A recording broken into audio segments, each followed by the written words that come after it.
I was an orphan, taken in by the wealthy family. But for 3 years, I was secretly in love with their golden boy, Gavin. Then his mother found out. She told me that a person should know their place, that I shouldn't reach for things I could never have. I knew that in the cutthroat world he lived in, I was a liability, not an asset. So I broke his heart, packed my bags, and fled to another country. Years later, Gavin lured me back home with a wedding invitation. He said, "The only woman I, Gavin, will ever marry is you, Alice." I groggily opened my eyes to see Gavin standing by the bed, tying his tie. When he saw I was awake, he leaned in, squeezed my cheeks, and planted a kiss on my face. "Sleeping in on New Year's Eve? Come on, get up. We have to go to the family estate soon." The Whites were a very traditional family. For holidays, everyone had to gather at the old family home. I shot him a glare. If it weren't for him, I wouldn't be this exhausted. I stretched my arms out, but he caught my smooth arm and tucked it back under the covers. "It's snowing outside, and the temperature dropped. Stay warm." My grandfather and Gavin's were war buddies, closer than brothers. My own father died in the line of duty when I was 6. After he died, my mother remarried and moved abroad with her new husband. I haven't heard from her since. I lived with my grandfather until I was 14. After he passed, Grandpa took me in, bringing me to the estate to live and study with the other kids in the family. The first time I met Gavin, Grandpa joked, "How about you be Gavin's wife someday?" I looked up at the serious-looking boy who was a full head taller than me and thought he looked like trouble. But, I had to admit, he was ridiculously good-looking. Sharp brows, bright eyes, and a tall, straight posture. I could put up with a bad temper. After all, I was in a new place and knew no one. I needed an ally, fast. And so, after calling him Big Brother for so long, Gavin and I started dating, hiding it from everyone. Gavin was 4 years older than me. There were a lot of kids in the family, but with him around, no one dared to bully me. Thanks to him, my life there was pretty good. But I always knew the truth. Gavin was going to inherit the family empire, and they would never let him marry an orphan with nothing to her name. Grandpa's joke was just that, a joke. We were worlds apart. But people are selfish. I was addicted to his affection, so I let myself fall for him, knowing full well how it would likely end. I finished drawing my eyebrows and smiled at my reflection.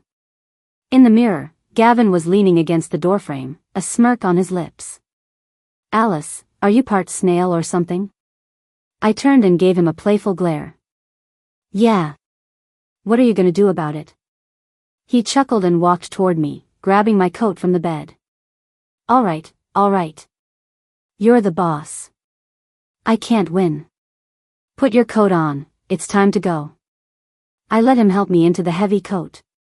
As we were leaving, he wrapped a scarf around my neck, bundling me up until I was completely swaddled. "I'm wearing too much. I look silly. You'll be sniffling and complaining later if you catch a cold. Keep it on." After I started college, Gavin bought me an apartment near campus. It was our secret little world, a place where we could be happy without anyone knowing. The apartment was on the south side of the city, and the family estate was on the north.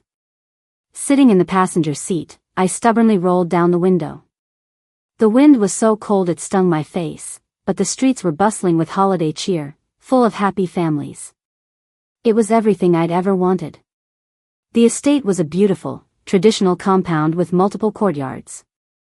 A large plaque with the family name hung over the entrance, and 2 stone lions stood guard, making it look like a palace out of a historical drama. The snow by the entrance had been swept clean by the staff, and I pouted in disappointment. Gavin knew exactly what I was thinking. "It's still snowing," he said. "You'll have plenty to play with tonight." Growing up in the South, I had fallen in love with snow after moving north. Every New Year's Eve, I would quietly build a snowman by myself near the entrance. The holidays at their house were always lively, but that liveliness never felt like it belonged to me. New Year's Eve was for family reunions, but I had no family. So I preferred to be alone. I remember my first New Year's Eve at the Whites.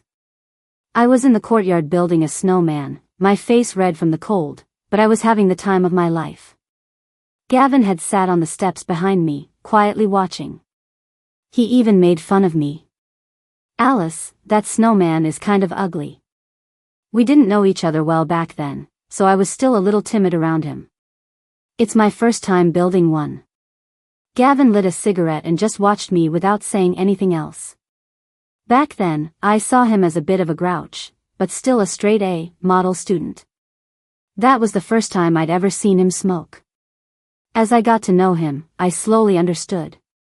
Born into wealth and privilege, he was a proud and brilliant young man who had the capital to be reckless, and a wild, rebellious streak hidden deep inside. Gavin instinctively reached for my hand, but I pulled away. "Don't hold my hand." He grumbled under his breath, "Right. I'm just the secret boyfriend." After we got together, Gavin was never shy about his love for me. But my own insecurities made me terrified of his family finding out. So he always respected my wishes and kept us a secret. The main hall was buzzing with people. Grandpa had 3 sons and 1 daughter. Gavin's dad was the eldest, and as the firstborn son of the firstborn son, Gavin was the most important of all the grandchildren. The moment I stepped inside, I greeted the elders with a sweet smile. "Alice and Gavin are back," someone announced. The whole family was sitting in the living room, chatting and drinking tea. Soon, the conversation turned to Gavin. "Gavin, dear, you'll be 27 after the new year. It's time to think about settling down," his aunt said. At that, Gavin shot me a teasing look. I glanced away, picking up a pastry and taking a bite. It was supposed to be sweet, but it tasted like cardboard. I took one small bite and just held the rest in my hand. Gavin, beside me, let out a soft laugh. "Aunt Susan, don't worry about me. You've got your hands full with Ryan."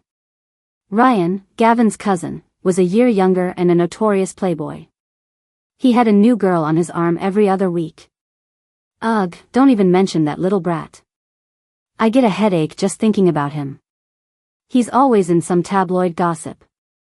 If I were 10 years younger, I swear I'd have another kid and try again. He's given me all these wrinkles. Grandpa sighed. "Didn't you give birth to him? Didn't you raise him? Now you're complaining? You spoil him rotten, that's the problem." As they talked, Gavin discreetly held his hand out to me, and I immediately passed him the pastry I couldn't finish. He didn't mind at all and popped it into his mouth. He leaned in close and whispered, "It really is kind of gross." I nodded in agreement. His aunt's eyes suddenly lit up. "Hey. I think Gavin and Alice would be a great match. They're a handsome couple and they grew up together." As soon as she said it, all eyes turned to me. Gavin's mother immediately forced a smile. "Gavin and Alice are like brother and sister. They can't be a couple."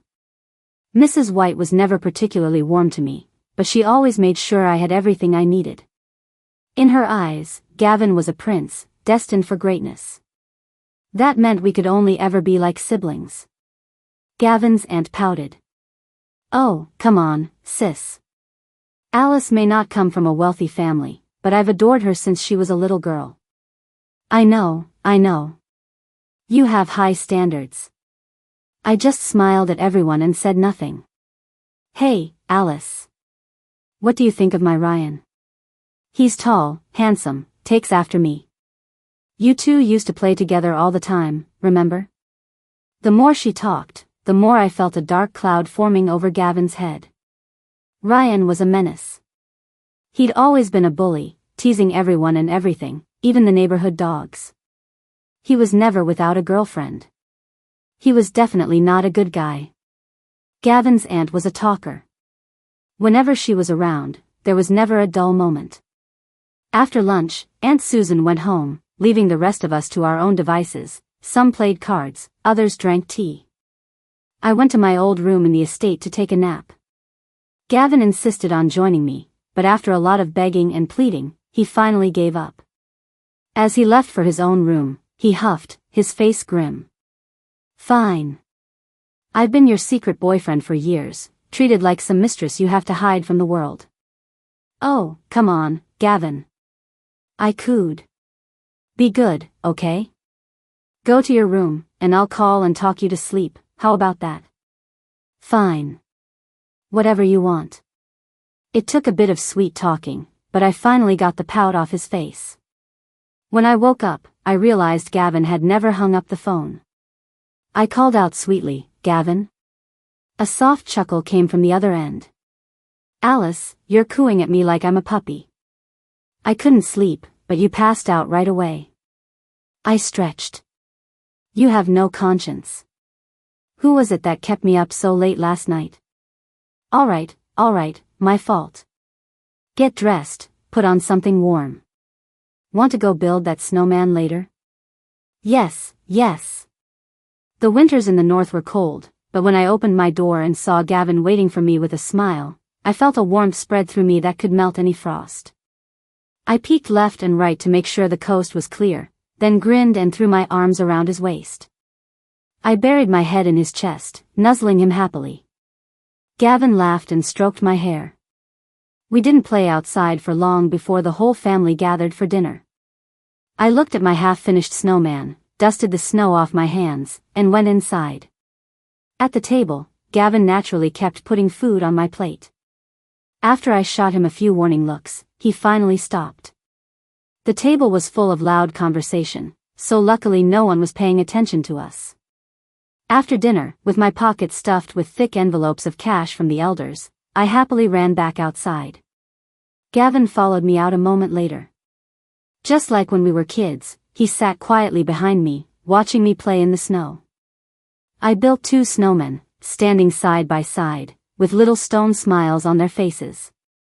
He pulled a thick stack of cash from his pocket and handed it to me. Happy New Year, my love. I grinned, took the money, and stood on my toes to kiss his cheek. I took his hand and pointed to the 2 snowmen. Look. One is Alice, and one is Gavin. Gavin's eyes sparkled as he smiled and cupped my face. Gavin will love Alice forever. Then he lowered his head and kissed me. His lips were always so warm, his love always so passionate, melting away the falling snow around us. Well. You two are finally a thing? A voice said from behind us. I turned to see Ryan, a sly grin on his face. I looked at Gavin in a panic. He just stroked my cheek. It's fine. Then he turned to Ryan. It's New Year's Eve. Shouldn't you be at your own house instead of looking for trouble here? Bro, you're always so wound up. You're going to scare the girl. My mom would have talked my ear off at home. I came here for some peace and quiet. Alright, you two carry on. I'll find my own spot to chill. With that, he turned and went inside. I looked at Gavin, worried. What if he tells everyone? Gavin's lips curved into a smile. Then I'll have to thank him. I'd finally be an official boyfriend. I nudged him, exasperated. Alice, you're acting like a heartbreaker. You play with my heart and my body, but you won't even give me a title. I didn't say anything. I just hugged him, resting my head against his chest. A heartbreaker, then. So be it. The sound of firecrackers marked the passing of the year. I remember the night we got together was New Year's Eve, 3 years ago. I was 20 then. I didn't know how many more years Gavin and I would have like this, holding each other while watching the brilliant fireworks light up the sky. I hugged him a little tighter. Gavin stuffed all his New Year's money into my pockets. My share is all for you. I buried my face in his chest and nuzzled him. My little gold digger. The elders in the family were always generous. The red envelopes were so full of cash they were bursting at the seams. Gavin and I stayed at the estate for a few days before heading back to the city. He'd been away from work for several days, so he was only home for a short while before heading to the office. Gavin's father was mostly abroad for medical treatment, leaving Gavin to deal with his 2 uncles and their sons, who were all constantly circling, waiting for him to slip up. He couldn't afford a single mistake. Everyone called Gavin the golden boy, but no one knew the weight he carried on his shoulders. When things got busy, a good night's sleep was a luxury. I was at home, folding laundry, when the doorbell rang. I thought it was Gavin, forgetting something, so I happily ran to open it. The smile vanished from my face the moment the door swung open. Standing there was Gavin's mother. I forced an unnatural smile. "Mrs. Lee, what are you doing here?" Her expression was stern. "Alice, come with me. We need to talk." I pressed my lips together and nodded. I quickly put on my coat and followed her to a coffee shop downstairs. Mrs. Lee sat down, took a sip of her coffee, and got straight to the point. "How long have you and Gavin been together?" I had a bad feeling when I left the apartment. In 3 years, no one from the family had ever set foot in this place. For her to show up right after Gavin left. My heart was racing, but I didn't hide the truth. 3 years. She put her cup down and looked up at me. That little brat. 3 years. He hid it from me quite well. It wasn't Gavin's idea to hide it. It was mine. She let out a short, humorless laugh. I figured. Gavin's too bold to be that discreet. "Alice, I know you're a good girl. You're sweet and well-behaved. But a person needs to know their place. You can't reach for things you don't deserve. You and Gavin are not a good match. You've been with our family for years, you should understand. His uncles are always watching him. The woman he marries needs to be someone who can help him, so he can hold his own in this family. Do you understand what I'm saying?" I always knew this day would come, but now that it was here, the pain was unbearable. My eyes started to burn. "I understand. You're a smart girl, Alice. I need you to handle this yourself, okay? Afterward, I will arrange for him to meet a suitable girl from a good family who can support him." At first, I thought Ryan must have told her, but now I understood. How could a woman who watched us grow up not see what was right in front of her? She had probably just turned a blind eye because, until now, things hadn't gotten out of her control. I walked aimlessly down the street, tears streaming down my face. That night, Gavin came home looking completely drained. But his eyes still lit up with a smile when he saw me. He pulled a bouquet of flowers from behind his back and handed them to me. Looking at the beautiful cappuccino-colored roses in his hands, I couldn't bring myself to say the words I'd been preparing. I clutched the flowers, my eyes brimming with tears. A single teardrop fell onto a petal. Seeing this, Gavin quickly cupped my face, his eyes full of laughter as he gently wiped my tears away. "Don't cry. There will always be flowers from now on." I bit my lip and looked up at him, giving a muffled "MHM."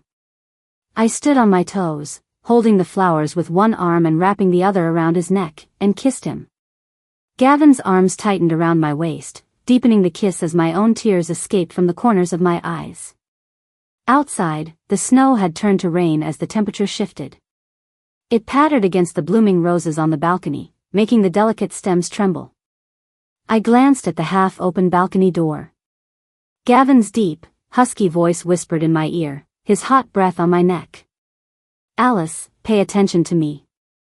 A cool night breeze drifted in through the opening, but it did nothing to dispel the heat that filled the room. I let myself sink deeper into the abyss, wide awake. My fingers trembled as I reached up to touch the veined column of his neck, tracing a mark of our love. In that moment, our passion was at its most intense. The rain outside seemed to be falling harder, drumming against the windowpane, a stark contrast to the fire in my heart. After the storm, the sky cleared, a rare sight. Sunlight streamed through the window, falling on the bed. I reached out to touch Gavin's side of the bed. It was still slightly warm. He must have already left for work. In the days that followed, Gavin seemed to get busier and busier, often not coming home until the middle of the night. It broke my heart to see him so exhausted. I knew it was time. One night, when he dragged his weary body home again, I told him I was leaving the country. "What do you mean?" "I applied to a university abroad a year ago. I want to continue my studies." No. I can't let you go alone. I'd worry too much. I forced myself to say the words. Gavin, let's just end this. End this? What does that mean? It means we're breaking up. He grabbed my waist, his voice tight with anger. You want to dump me? Not a chance. I looked into his bloodshot eyes, and the cruel words I had planned to say died on my lips. I buried my head in his chest and started to sob quietly. Gavin, you're scaring me. He finally relented. Don't cry. It's my fault. Can we talk about you going abroad later? I never wanted to hold you back. I just can't bear the thought of you leaving. I mumbled, I'm sorry. Don't ever talk about breaking up again, okay? You know that's the one thing I'm terrified of. Okay. He stroked my hair, kissing it softly. I've been so busy lately, I've neglected you. It made you feel insecure, didn't it? I didn't answer. He gently lifted my face and kissed away my tears. He swept me up in his arms. I pushed against his chest. You're exhausted. Never for you. I knew Gavin wouldn't let me go easily. Of all the kids in the Zhou family, he was the one who felt things the most deeply. After Gavin left for a business trip, I called his mother. That same night, I was on a flight across the Pacific. I looked out the window at the sea of city lights thousands of feet below, and felt a pang of sadness that not a single one of them was shining for me. Mrs. Lee had erased all traces of me. Gavin would never find me. I stepped onto foreign soil, surrounded by unfamiliar faces, and a wave of emotion washed over me. This was where I would build my new life. Mrs. Lee had carefully arranged everything for me in the U.S. A driver took me to an apartment near the university and handed me a bank card. Mrs. White asked me to give this to you. She is very sorry for all of this, for making you leave your home. I shook my head, refusing the card, and turned to walk into the apartment. During my time in the U.S., I often thought of Gavin in the dead of night, and tears would fall without me even realizing. They would only dry on my cheeks by the next morning. I hated myself for being such a cruel woman. How devastated would Gavin be when he came back and found me gone? 2 months after I arrived, I discovered I was pregnant. At first, I thought it was just the new environment not agreeing with me, but I was actually carrying a tiny life inside me. I touched my stomach and cried, this time with joy. I finally had a family of my own. My son was born on a crisp autumn day. I named him Victor. While pursuing my degree, my life was filled with Victor. I didn't miss a single moment of his growth. His first cry, his first smile, the first tiny tooth, the first time he called me mama, and his first wobbly steps. I poured all the love I had into him. I wanted my Victor to be happy. Victor was a sweet, caring boy. He often dragged me to Washington Square Park to feed the pigeons. Mama. Look, the pigeon is kissing me. That's because the pigeons love our Victor. As Victor and I were crouching together, a hand tapped me on the shoulder. I turned to see Ryan, smiling. Alice, long time no see. I froze. It was the first time I'd run into someone I knew in this distant country. I took Victor's hand. Say hi to Uncle Ryan. Hi, Uncle. Victor said, looking up at the flamboyantly dressed man. Mama, he looks like a peacock. I quickly covered Victor's mouth, smiling awkwardly. Alice, you've got some nerve, Ryan said. Having my cousin's kid behind his back. And look at him. He's Gavin's, no doubt about it. I pulled Victor behind me. I'm married now.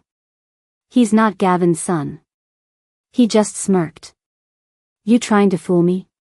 Come on, I was always good to you, right? Remember when old Mrs. Peterson's poodle chased you? I was the one who saved you. Ryan, you were the one who provoked the poodle in the first place. All right, my bad, my bad. Look, I haven't seen you in years, and I don't have any friends here in New York. How about you buy me dinner? Before I could answer, he scooped Victor up into his arms, giving me a look that said, if you don't buy me dinner, you're not getting your kid back. How about this? You treat me, and I'll keep your secret. I won't tell anyone back home you had my cousin's kid. Deal? I looked at him suspiciously. Really? A gentleman's word is his bond. When have I ever lied to you? I nodded. During dinner, Victor kept staring curiously at this new person. Then, he asked something that made me want to crawl under the table. Are you my daddy? Ryan, who had just stuffed a piece of steak in his mouth, nearly choked. He chugged some of his drink. Buddy, I'd love to have a kid as cool as you, but I'm your uncle, not your dad. Then who is my daddy? Ryan shot me a look, wiggling his eyebrows. I wiped some ketchup off Victor's mouth. Victor's daddy is very, very far away. When you get bigger, you can decide for yourself if you want to go find him. After dinner, Victor clung to Ryan, refusing to let go. Uncle, will you come play with me again? Ryan hoisted Victor onto his shoulders. Of course. I love playing with kids. He insisted on carrying Victor all the way home, and I finally gave in. Hey, give me your number, he said. So I can call next time I want to see Victor. I was about to refuse, but Victor recited his number from memory. Ryan scrambled for his phone. Hold on, Uncle's gotta save this. Uncle, that's the number for my watch phone. Victor said proudly. If you miss me, you can call me. You got it, buddy. Uncle saved it. Victor was a little chatterbox and started calling Ryan every couple of days. Ryan didn't seem to mind, and they would talk for an hour or two at a time. One day, Victor took off his watch to take a shower, and I answered the call. Ryan, Victor's in the shower. He'll call you back later. Okay. The moment I heard his voice, I froze. It was a voice that had echoed in my dreams for so many nights. I quickly hung up. I sat on the sofa, clutching the watch phone, my mind reeling. Victor came out of the bathroom, clumsily toweling his hair. Mama, was that Uncle Ryan calling again? I nodded, feeling lost. I pulled Victor over. Have you always been talking to Uncle Ryan on the phone? Yep. I pressed my lips together and said nothing, handing the watch back to him. Victor sat next to me, kicking his little legs as he dialed the number again. The familiar voice that came through the speaker was one I would never mistake. It was Gavin. Uncle Ryan, today I went to feed the big pigeons again. Victor chattered away. Without realizing it, my eyes filled with tears. Long after Victor fell asleep, the call was still connected. A man's hoarse, trembling voice came through the speaker. It's been 4 years. Grandpa's health is getting worse. He's always talking about you, hoping you'll come back and see him. Bring the boy home. Don't worry, he'll always be your son. The family won't try to take him from you. And I'm getting married soon. He kept talking, his words a jumble, but I stayed silent, biting my lip to keep from crying out. I knew he was talking to me. The call, which had lasted 4 hours, only ended when the watch battery died. A few days later, Ryan knocked on my door. Victor ran to him and hugged his leg. Uncle Ryan, I missed you so much. I missed you too, buddy. Whoa, you've gotten so much taller. Look at all the stuff Uncle brought for you. Let me in, let me in. He came in carrying several large bags and started unpacking them on the floor like he owned the place. They were full of things I hadn't seen in years. Here, chili crisp, hot pot base, this duck soup base, and some real deal Beijing roast duck. Oh, and right, the most important thing. My cousin's wedding invitation. I took it from him but didn't open it. Alice, it's been 4 years. You're really cruel, you know that? It's one thing not to come home, but you haven't even been back to see Grandpa. He's not doing well. I'm afraid he won't make it through the winter. What's wrong with Grandpa? I asked, my voice filled with anxiety. You know, old age stuff. High blood pressure, weak immune system. A common cold could be the end of him. Before you left, he was still strong enough to chase me around with his cane. I think he just misses you so much. Think about it. He raised you from when you were just a little thing. Then you disappeared without a word. He's an old man, how could he handle that? The worry alone is enough to kill him. I clutched the invitation tightly. It's all my fault. So, you should go back and see him. Otherwise, he'll pass away with regrets. Here, this is the perfect opportunity. Come back with me. I nodded. I'll think about it. Well, it's the holidays, and plane tickets are selling out fast. Let me know soon so I can book our tickets together. I can help you with Victor on the way. Okay, I nodded. Okay. In the end, I took Victor back home with me. I could let anyone down, but not Grandpa. If he hadn't taken me in and raised me, I wouldn't be the person I am today. When we walked out of the airport, Gavin was standing there, dressed in a sharp suit. We looked at each other, and for a long moment, neither of us said a word. Gavin walked over and took Victor from Ryan's arms. Victor wasn't shy at all and wrapped his arms around Gavin's neck. But I was not prepared for what Gavin said next. He looked directly at Victor. Hello, Victor. I'm Gavin. I'm your father. He's not, I started to say, but Gavin's cold glare silenced me.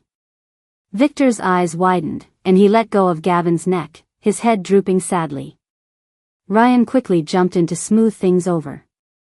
The kid's probably just shy, meeting his dad for the first time. Oh. I gotta go pick up my girlfriend from class. Alice, you go with my cousin.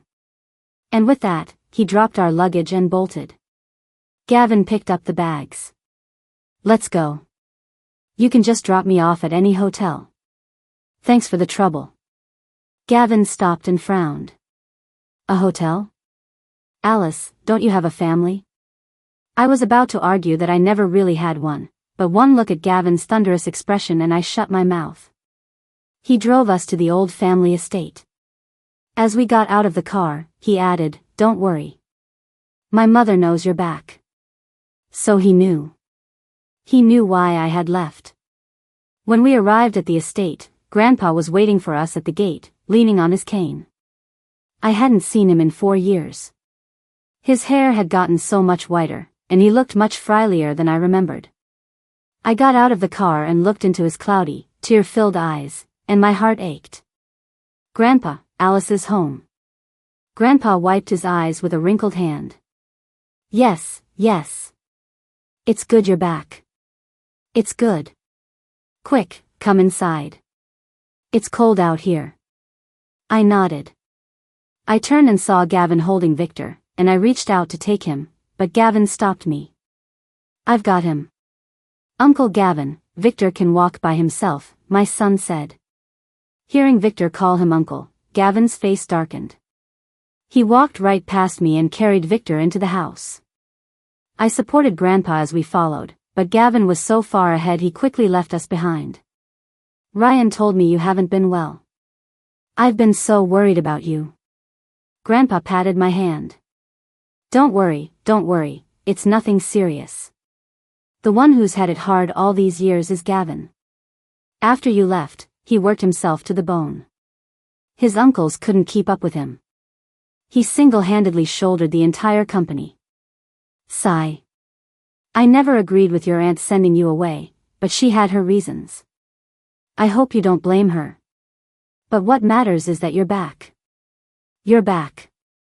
When we went inside, I saw a table laden with food. Victor had his arms around Mrs. Lee's neck, calling her pretty grandma. She was laughing, beaming at him.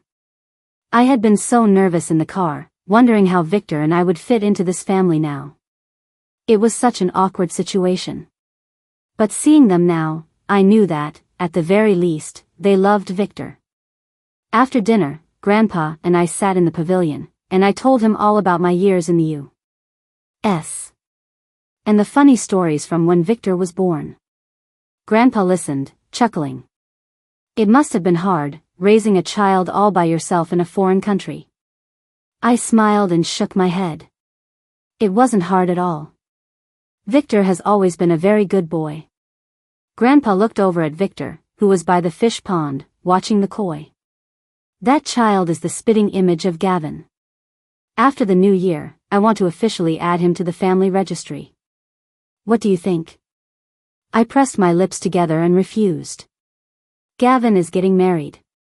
That wouldn't be fair to the woman he's marrying. We shouldn't put his name in the registry. After the holidays, I'll take Victor back to the U.S. But don't worry, Grandpa.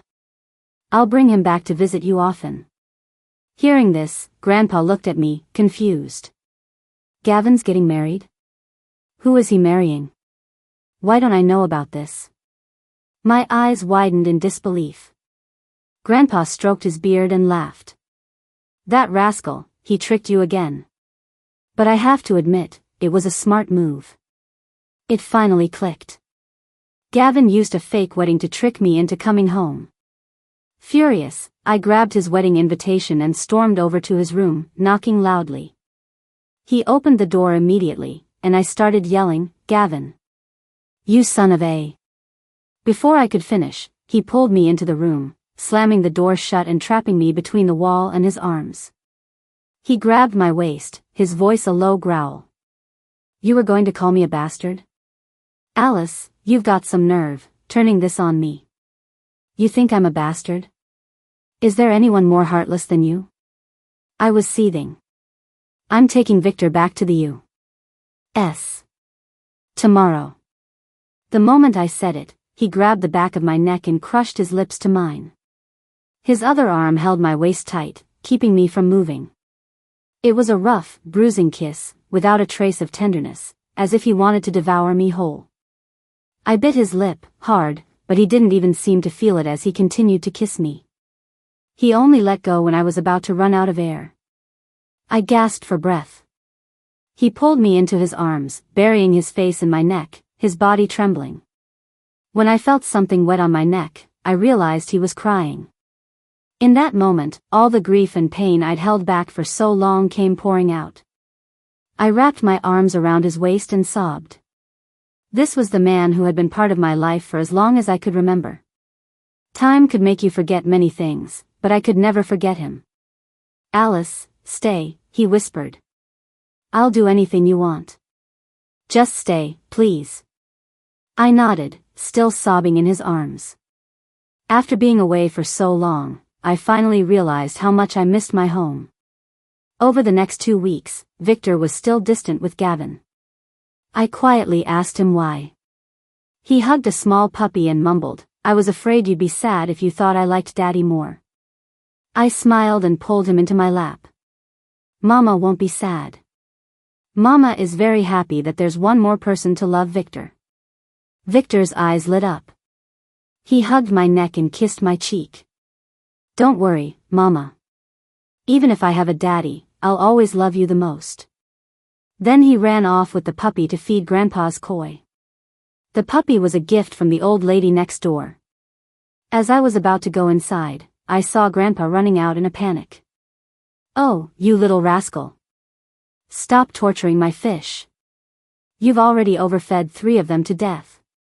In the last 2 weeks, I'd come to realize something. Grandpa was perfectly healthy. There wasn't a single true word that came out of Gavin's or Ryan's mouth. It was all a scheme to get me back. Mrs. Lee came out with some fish food and stood beside me, smiling happily. "Alice, about what happened before. I was too extreme. Seeing the family together and happy like this. It's really wonderful." As she spoke, her eyes started to get moist. "Gavin had it so hard all these years. I regretted sending you away.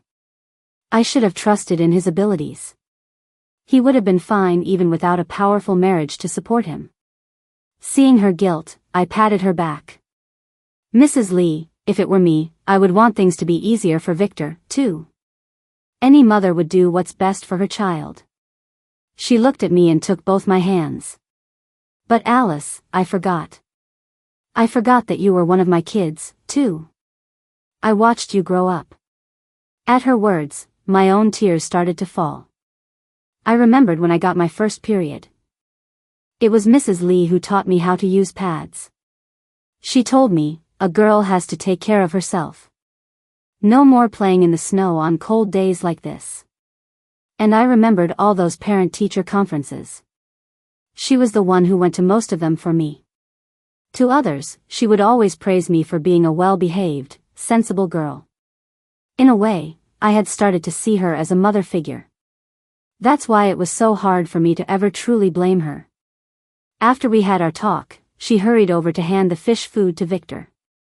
Watching this scene, I finally felt like I was home. Just then, Gavin appeared beside me, a smirk on his lips. I jabbed a finger into his hard chest.